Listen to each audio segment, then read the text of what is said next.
Hey everyone, it's Liz, the Frugal Libertarian, and I wanted to do a video about, well, Jesus and socialism. If you've watched my other videos, you know that I am actually not a Christian. I was raised Catholic. I come from a Catholic family. Quite a lot of Bible study time. One of the arguments always brought up by pro-socialism, pro-communism people is that they claim Jesus supported socialism and communism because he believed, he supported the poor and not the rich. Therefore, he supported communism or a form of socialism. That's actually not true. So I pulled out a couple of different verses in my Bible to use as an example so that I can show you what I'm talking about. The first thing that always grabs me is Matthew 20, verse 1 through 16. It's the parable of the workers in the vineyard. The owner of a vineyard goes and gets laborers and he promises them a piece of silver, and they come back to his vineyard, and then throughout the day he goes and gets more workers, promises them a piece of silver, and brings them to the vineyard as well.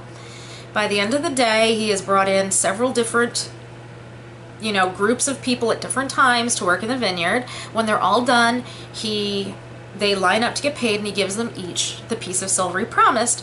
And the people who had been there in the morning complain and basically are saying that's not fair. Why does he get the same amount I do when I was here working, longer and harder than they were? And then verse 13. But he answered one of them, "Friend, I am not being unfair to you. Didn't you agree to work for a denarius? Take your pay and go. I want to give the man who was hired last the same as I gave you. Don't I have the right to do what I want with my own money? Or are you envious because I am generous?" Now, yes, this parable is largely attributed to Jesus trying to explain that it doesn't matter how long you've been a Christian, being a Christian at all is equal. So the person who converts on their deathbed is the same as the person who was born to it. But you have to look at the actual way it's phrased. The story itself basically is saying the man who owns the property controls the property. The man who owns the money and hires the people is the one who's making the contract. It's also stating that an employment contract is between the employer and the employee, and it does not matter what other people's contracts are. It's whatever contract those two agreed to.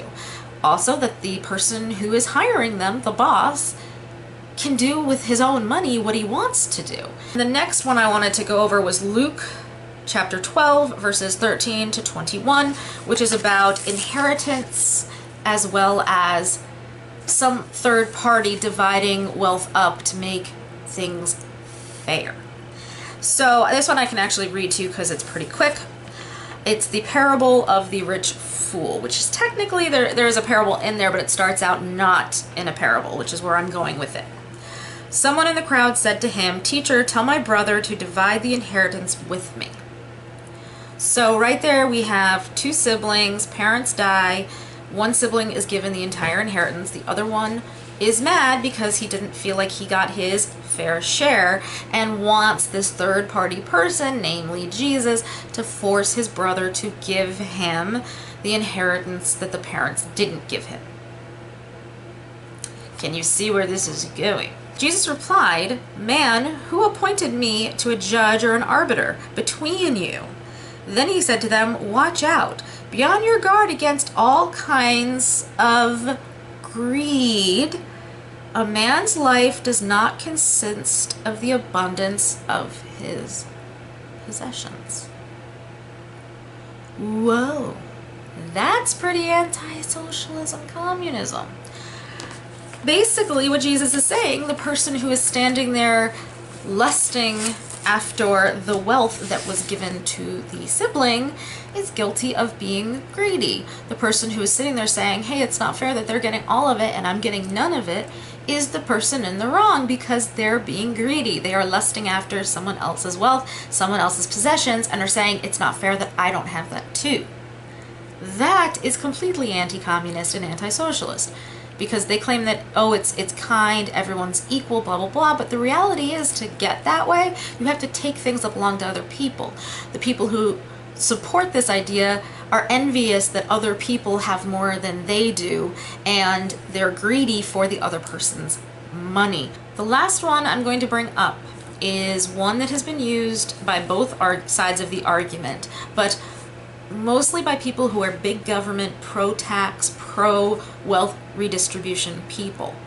That when someone like me points out taxation as theft, they point out that Jesus was in favor of taxation because in the Gospel of Mark, chapter 12, verse 13 to 17, paying taxes to Caesar, they bring up half the quote, but not the second half. And this one I think would be more contentious among people who only know the first half of the quote and don't understand the context of the quote. Because Jesus says to them, "Give to Caesar what is Caesar's." And that's usually where the person making this argument stops. Saying, Jesus told you to pay your taxes. Give to Caesar what is Caesar, and that's it. We end. But the quote keeps going. He says then, "And give to God what is God's." And he says that the crowd was amazed. This comes from the context that they say Pharisees and people who worked for King Herod are trying to trick Jesus into saying something that would either make people think poorly of him in his audience or make him then guilty of a crime and therefore available for imprisonment and possibly execution.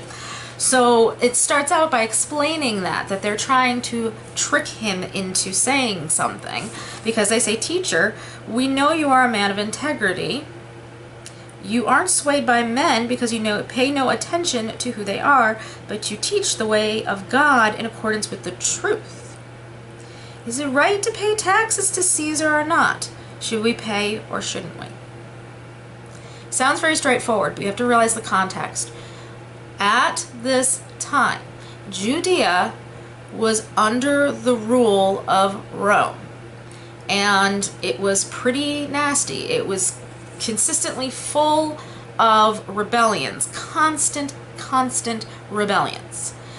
The government that controlled Judea was not Jewish, it was Roman, and that was the source of the rebellions. So let's look at the argument in two different parts. And that's why I'm spending more time on this one, because I believe this one, again, is used a lot, but not in the proper context and not with a proper understanding of the political environment around them at the time. The first half of the quote that's usually used, and is the only quote given, is "Render unto Caesar what is Caesar's," because he is presented with a coin that has Caesar's face on it, and therefore it's assumed to mean, well, if it has Caesar's face on it, it belongs to Caesar. Give it back to Caesar. It doesn't belong to you. So taxes are fair and just and not violent threats against your life and not theft of your private property and earnings. However, what is Caesar's? Think about that for a minute. What is Caesar's? Again, the simple response is, well, that coin is Caesar's, it has his face on it. But does putting a face on something really make it theirs? And look at the second half of the actual quote. "And to God, what is God's?" So now let's ignore the first half and look at the second half. What is God's? Everything. If everything is God's, if everything belongs to God, what belongs to Caesar? What happens when everything is already belonging to somebody? Nothing is left. Therefore, in a very subtle and roundabout way, Jesus is saying, nothing is Caesar's. Everything belongs to God.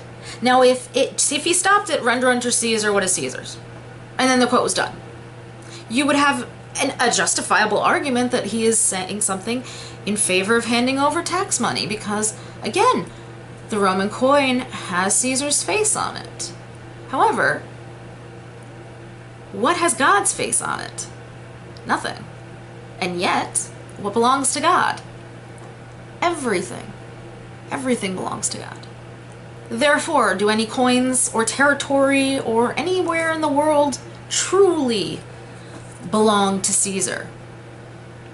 Nope. And that's why they don't like to give out the second half of the quote, because if they give out the second half of the quote, it destroys the argument that Jesus is supporting taxation. He's actually not. He is in a, again, very roundabout way, avoiding being tricked into saying something treasonous and arrest-worthy, while also avoiding saying something to appease them and having the followers turn on him. In the quote about inheritance, Jesus is subtly telling people that the man is greedy. He's not just shouting, "You're greedy, man! You want your brother's wealth, you're greedy!" He is saying to the crowd, beware of greed. He's not shouting it out to the guy. In the parable of the vineyard, in his story, subtly enforcing property rights, enforcing ownership rights, enforcing contract rights. It is the same here. And again, that's why, like, you will see memes running around on social media that have a picture of Jesus that say, taxation isn't theft, Jesus told you, render unto Caesar what is Caesar's. You have to look at the subtle reminders that exist in the rest of it. The fact that the passage specifically says that they're trying to trick him into saying something that he shouldn't say is a very strong indication that what he's actually saying is not what it face value appears to be. And you have to understand, again, a little bit of the history of the region.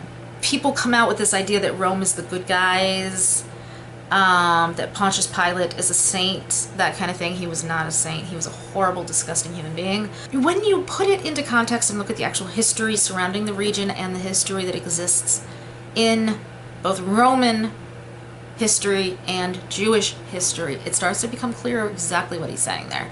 Jesus wasn't supporting Rome. He would never support Rome. That's not what a Messiah was supposed to do. Messiah was supposed to get rid of Rome and usher in the 1,000 years of peace. It does not make sense that he'd be sitting there going, pay your taxes, Rome is great. They were not happy. They did not like it. They did not want to be part of Rome. It was arguably one of the worst areas of conquest Rome had. This was not a people who were going, oh, thank you, you gave us roads, you gave us sanitation, you gave us this, you gave us that, we really enjoy it.